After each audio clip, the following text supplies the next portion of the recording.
오늘은 2020년 6월 21일 우리 강서센터 강서 주일 예배 오신 여러분을 진심으로 환영합니다.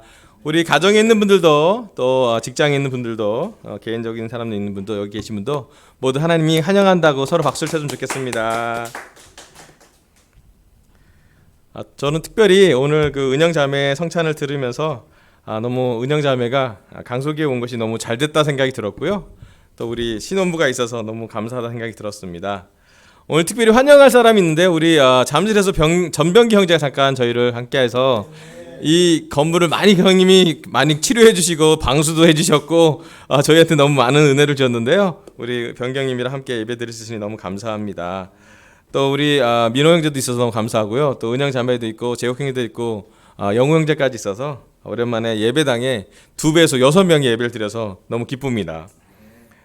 지금 시간은 우리 이용준 형제가 시험을 치고 있습니다. 용준 형제가 지금 고생하고 있는데 여러분 많이 기도해 주시면 좋겠고요. 오늘은 어떤 한 형제를 한 명 소개시켜 주려고요.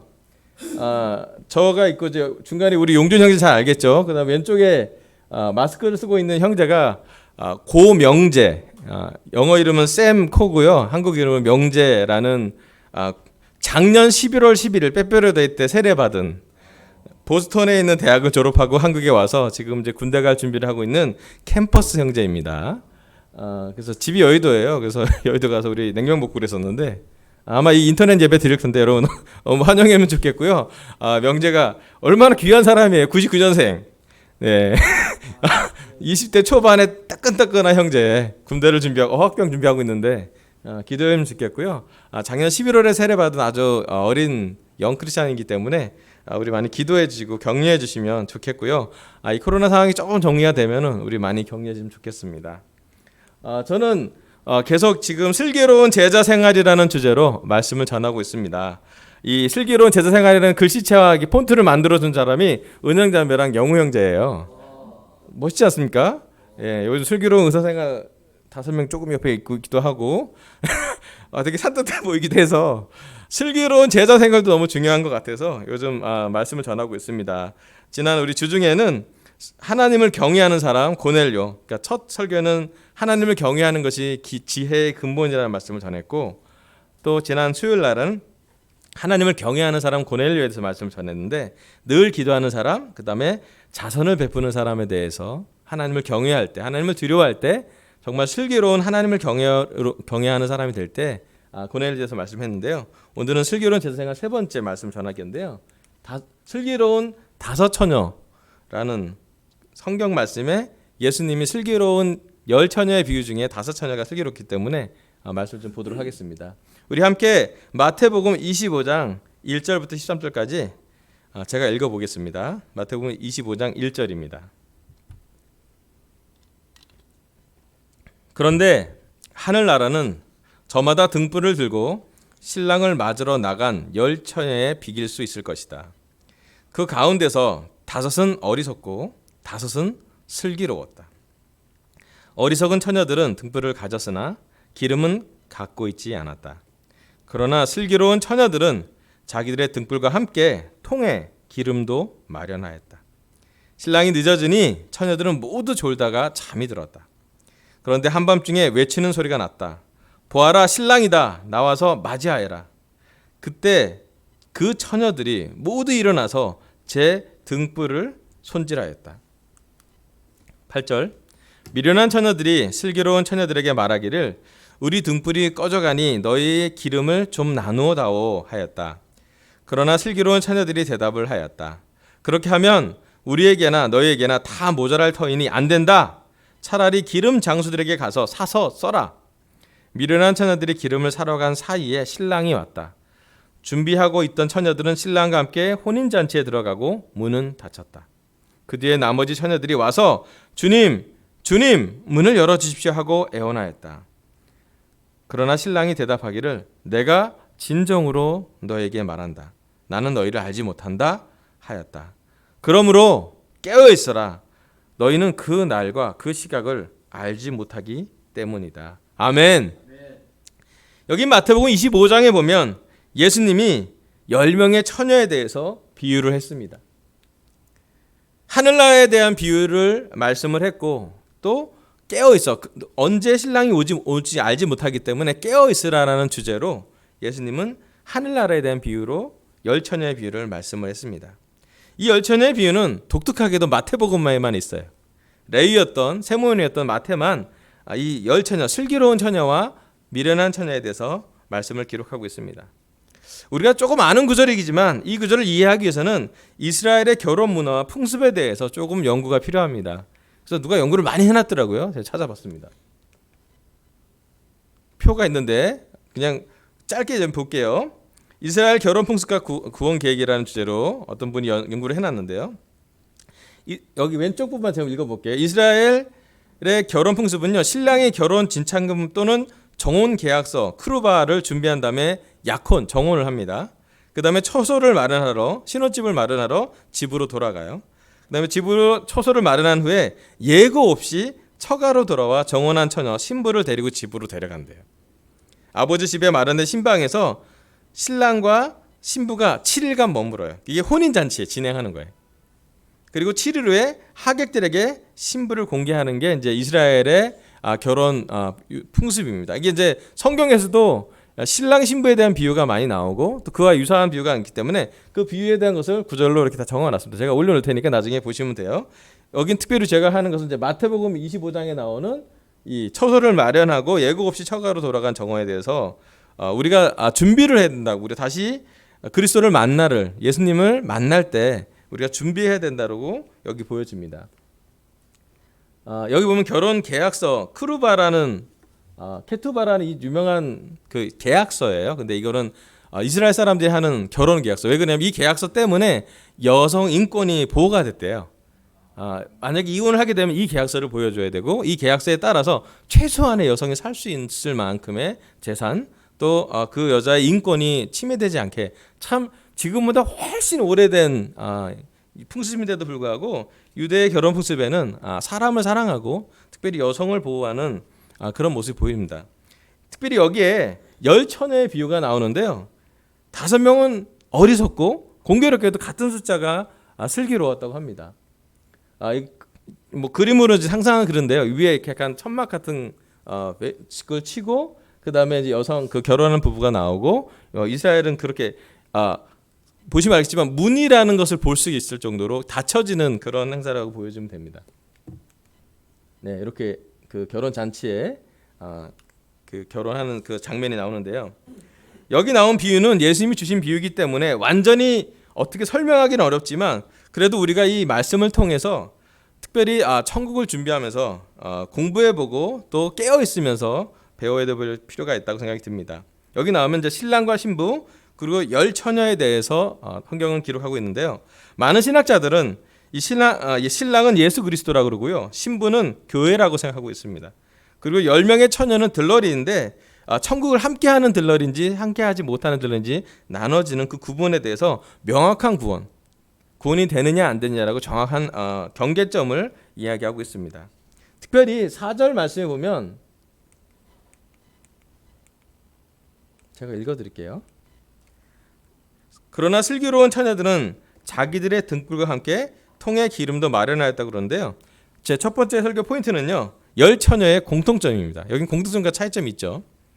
슬기롭지 않던 또 슬기롭던 상관없이 미련하던 슬기롭던 이 공통점이 있어요. 뭐냐면 신랑을 기다립니다. 그리고 등불이 있고 등급에 조금의 여분의 기름이 있습니다. 열 처녀 모두 등불을 가지고 있었고요.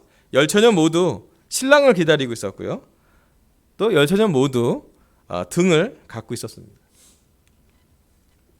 이스라엘의 등이라고 람파다스라는 그 등 모습이에요. 이게 약간 뭐 이렇게 횃불처럼 드는 게 아니라 이렇게 신랑이 오는 길을 이 10명의 처녀가 이렇게 맞이하는 환영하는 보통 저녁에 밤에 결혼식이 또 결혼 잔치가 진행되기 때문에 이 등을 기다리면서 신랑을 기다리는 모습을 볼 수가 있습니다. 접시 모양의 그릇 한쪽에 등불 신찜을 담아 호롱불처럼 불을 밝히는 기름등이 있을 수 있고요. 문맥상으로 보면 이 기름을 넣어 사용하는 등잔이라고 보는 게 좋고 유대인들은 이 등을 기다란 막대 끝에 매달아 그것을 시켜들어 신부를 맞으러 오는 신랑의 행로를 밝게 했다고 합니다. 이때 이러한 등불은 각자 개별적으로 준비해야 하는데 만일 등불을 들지 않은 자가 있다면 그는 불청객이나 강도로 취급을 받았답니다. 한편 여기서 등이 나오는 그 의미를 한번 생각을 해봐야 돼요. 여기 나오는 것이 보면 등의 의미가 있고 또 기름의 의미가 있다라고 볼 수가 있습니다. 공통점은 신랑을 기다리고 있고 신랑이 늦어지니까 처녀들이 모두 졸다가 잠이 들었습니다. 늦은 밤이었고 다 늦은 밤에 신랑이 피곤하기 때문에 잠을 잤어요. 잠을 자는 것 자체는 문제되지 않습니다. 다 잤으니까. 그런데 자고 있다가 깨어날 때 그때 여분의 기름이 있고 없고가 차이가 납니다. 여기 나오는 기름, 엘라이온이라고 하는 감람유인데요. 이 감람유의 영적인 의미가 뭘까라고 많이 언급했는데 이 기름은 또 등은 어떤 의미를 갖고 있는지를 성경으로 공부하는 것이 오늘의 가장 중요한 핵심인 것 같아요. 첫 번째 등은요. 여기 나온 것처럼 기름을 넣어서 불을 밝히는 도구가 됩니다. 영적으로 보면 이 등은 우리의 외형적인 신앙생활을 얘기할 수 있어요. 많은 성경 해석자들은 기름을 태워서 밝히는 이 도구를 교회에 다니는 형식 또는 행동, 틀이라고 표현하고 있습니다.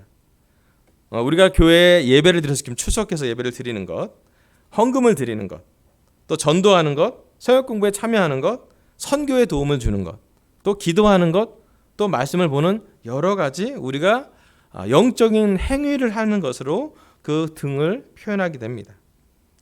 하지만 시간이 가면 갈수록 이 등만으로는 기능하지 못하고 기름과 심지가 계속 연동작용을 해야지 밝혀지듯이 그 등불의 등은 있지만 더 좀 중요한 거 있다면 등 안에 있는 기름의 양이겠죠. 오래 탈 수 있는지 아닌지에 대한 것을 볼 수가 있습니다. 차이점은요. 슬기로운 다섯 처녀와 어리석은 다섯 처녀를 구분하는 가장 중요한 차이는 통에 준비된 기름이에요. 기름이 뭘까라고 또 성경적으로 많이 찾아봤더니 등불을 밝히는 근원적인 요소로서 만약 등을 성도들의 외형적인 신앙생활이라고 한다면 기름은 그 신앙의 원초적인 힘이 되는 하나님과 영적으로 교제하는 생명력 넘치는 내면적 생활이라고 표현합니다. 우리로 쉽게 표현하면 성령 또는 믿음이라고 표현할 수 있어요. 왜냐하면 우리가 믿음이 충만한 사람 성경에 나오잖아요. 또 성령님이 충만한 사람에 대해서 성경에 나와요. 성령님이 가득 찬 사람 또는 성령님의 활동을 제한하지 말라고 보면 성령님이 조금 가득 차지 않은 것이 성경의 흔적이 보입니다. 기름의 양처럼 보입니다. 저도 어제 제 차에 기름이 거의 빵꾸가 나서 거의 앵꾸가 나서 기름을 넣었죠. 기름도 넣은 김에 세차도 하고 참 좋았습니다. 차에 기름을 넣듯이 그래야지 그 차가 잘 운영되듯이 우리의 영적인 삶의 등도 필요하고 영적인 삶의 기름도 필요합니다. 성령님에 대해서 늘 우리가 성령님이 가득 차기를, 성령님이 활동할 수 있기를, 성령님이 우리에게 내재해서 성령님이 우리에게 많은 일을 할 수 있도록 우리는 기도하고 있고요. 또 믿음이라는 가장 보이지 않지만 중요한, 우리가 천국을 갈 때, 하나님 나라를 갈 때, 또 심지어 구원받는데 가장 중요한 믿고 회개하고 세례를 받는 과정에서 그 첫 번째 단계인 믿음에 대해서 기름이라고 표현할 수 있습니다. 슬기로운 처녀와 또 미련한 처녀의 가장 큰 구분점은 통에 있는 여분의 기름이었어요. 준비된 기름을 갖고 있는 사람이야말로 슬기로운 처녀라고 말할 수 있습니다. 이사야 61장 1절에서 2절은 이런 말씀이 있습니다. 주님께서 나에게 기름을 부으시니 주 하나님의 영이 나에게 임하셨다. 주님께서 나를 보내셔서 가난한 사람들에게 기쁜 소식을 전하고 상한 마음을 싸매어주고 포로에게 자유를 선포하며 갇힌 사람에게 석방을 선언하고 주님의 은혜의 해와 우리 하나님의 보복의 날을 선언하고 모든 슬퍼하는 사람들을 위로하게 하셨다. 아멘. 여기 이사야 61장의 말씀은 메시아 그리스도에 대해서 예언된 말씀 중에 하나인데요. 하나님께서 예수님에게 기름을 영적인 기름을 부었을 때 이런 일이 벌어진다고 합니다. 주님의 영이 성령님이 하나님께 예수님께 가득 차고요. 그리고 하나님 주님께서 예수님을 보내셔서 정말로 가난한 사람들한테 기쁜 소식을 전했죠. 그리고 상한 사람의 마음을 싸매어줬고 포로에게 자유를 선포했습니다.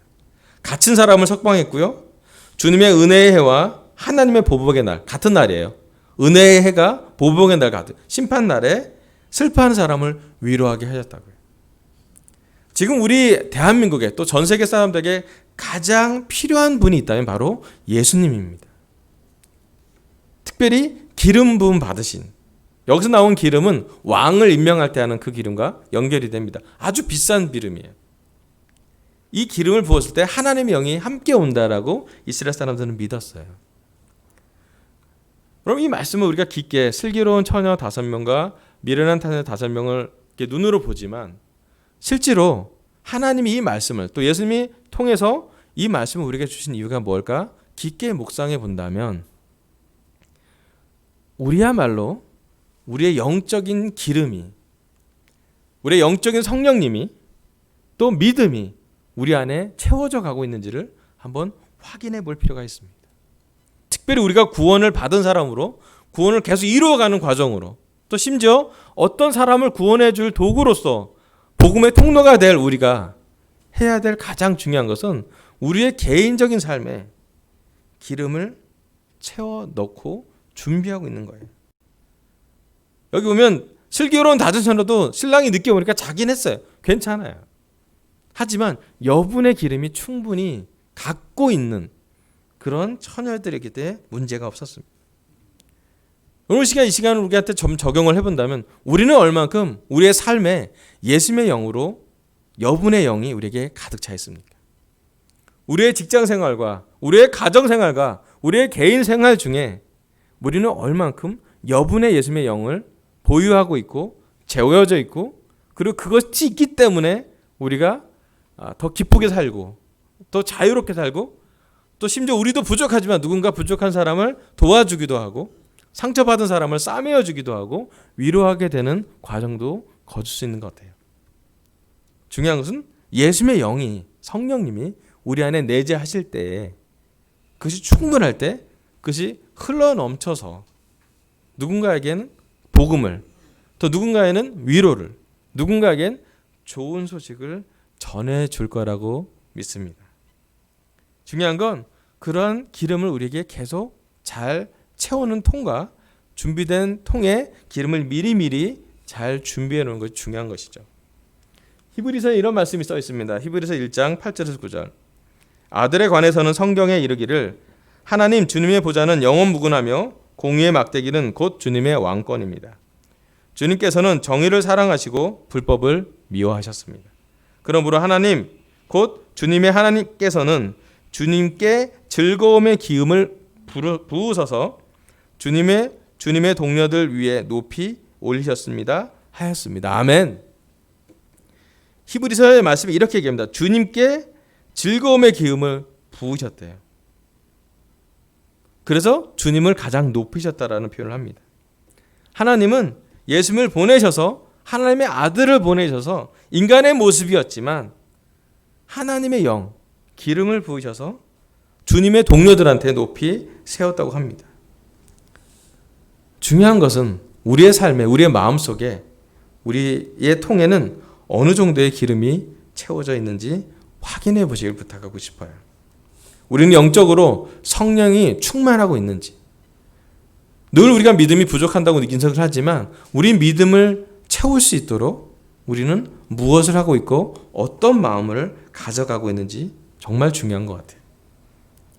우리의 믿음은 이 코로나 상황에서 또 어려운 현실에서도 믿음이 자랄 수 있음을 또 기름을 채울 수 있음을 기억하면 참 좋겠습니다.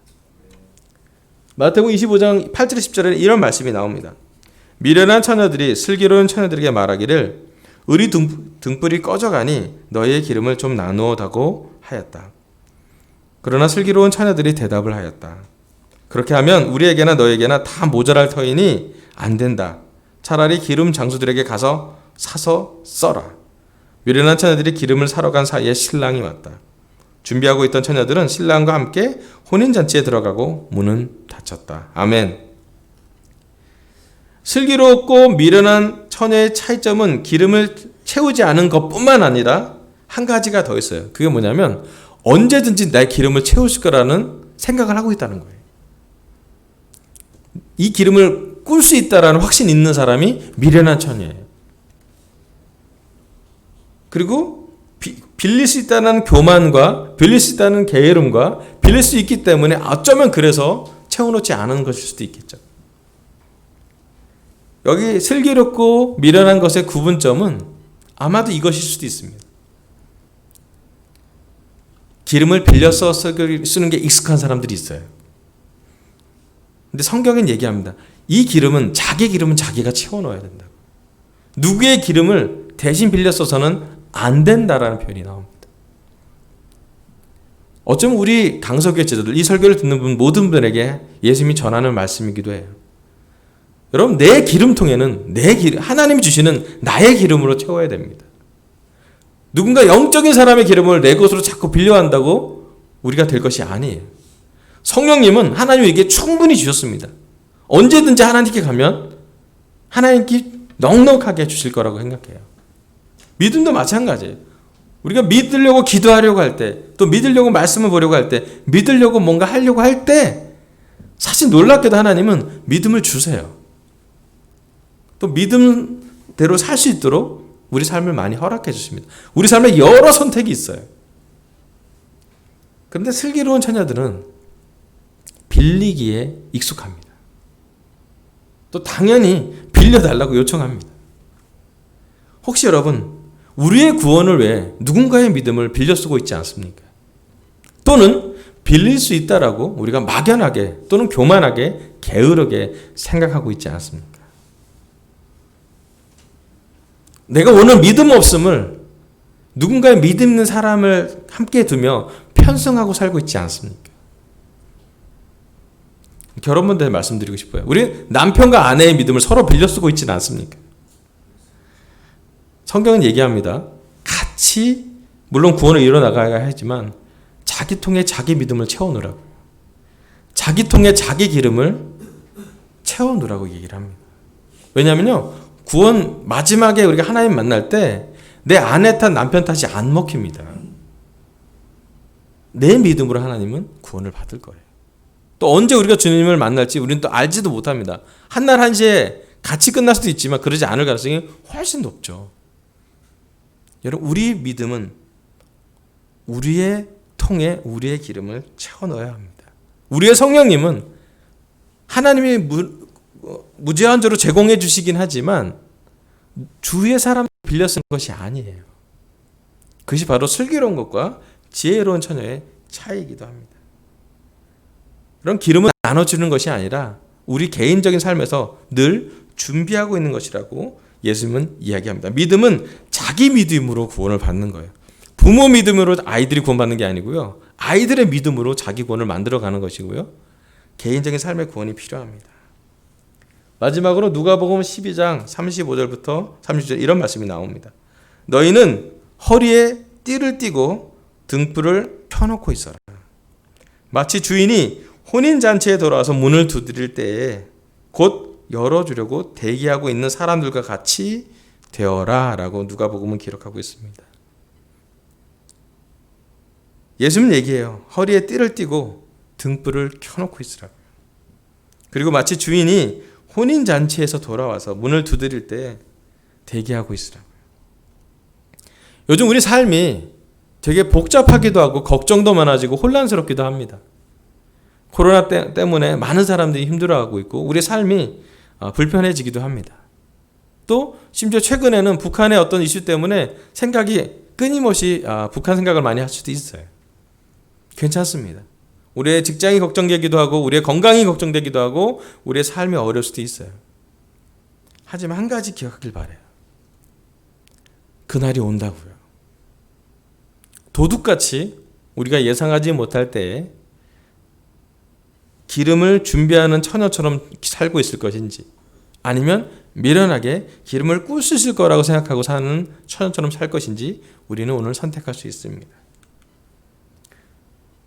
마지막 포인트는 결정하길 바랍니다. 기름을 채워놓고 준비하고 있으라고 합니다. 이건 저의 말씀이 아니라 주님, 예수님의 말씀입니다. 우리의 각 개인의 영적인 기름통에 기름을 채워놓고 준비하고 있으라고 합니다. 다른 사람의 기름을 빌리려 하지 말고 내 영적인 통에 내가 기도해서 내 믿음으로 나에게 주신 성령님을 채우고 준비하고 있으라고 합니다. 예수님은 우리에게 미련한 다섯 처녀가 되지 말고 슬기로운 다섯 처녀가 되라고 얘기하십니다. 천국 문이 닫히기 전에 우리는 기름을 채워놓길 바라고, 내일 채워놓는 게 아니라 오늘 채우셔야 됩니다. 나중에 언제 우리 준비되면 내가 통에 기름을 채우겠다고 할 수 있지만 아니요, 사실은 지금 오늘 2020년 6월 21일 오늘 우리의 기름통에, 우리의 영적인 기름통에 우리도 채워지길 바랍니다. 구체적으로 우리는 어떻게 그럼 기름을 채우는지 저한테 가장 중요한 올 한 해 주제인 기도하면서 채우시면 좋겠어요. 우리의 기도 시간이 우리의 기름통을 확인하는 시간이 되길 바라고요. 저희 차에 기름이 많고 적으면 그 기름 게이지가 나와요. 그 기름 많이 없으면 기름 등이 듭니다. 그 등이 들면 오래 못 가요. 마찬가지로 우리가 아무것도 염려하지 말고 모든 일을 오직 기도와 간구로 감사하는 마음을 하나님께 말씀드리라고 했잖아요. 우리의 기도 시간이 우리의 기름통을 확인하는 시간이 되길 바라고, 또 우리의 기도 시간이 그 기름통에 영적인 기름, 믿음, 성령님, 그런 내재되는 영성 생활을, 경건한 생활을 집어넣기로 결정하면 됩니다. 그리고 그 기도를 하는 그 하루 동안 우리가 많은 것을 하지 않아도 천국을 생각해보고 예수님을 생각해보고 슬기롭게 살 것인지 미련하게 살 것인지 결정할 수 있을 것입니다. 제가 분명히 믿는 것은 우리가 기도하는 그 과정을 통해, 또 기도하는 그 시간에, 또 남편과 아내가 함께 기도할 때, 캠퍼스가 기도할 때, 싱글이 기도할 때, 각 개인이 기도할 때 슬기롭게 통에 기름을 넣어두는, 또 기름을 채워주는 놀라운 하나님의 은혜가 있기를 바라면서 설교를 마치겠습니다. 감사합니다.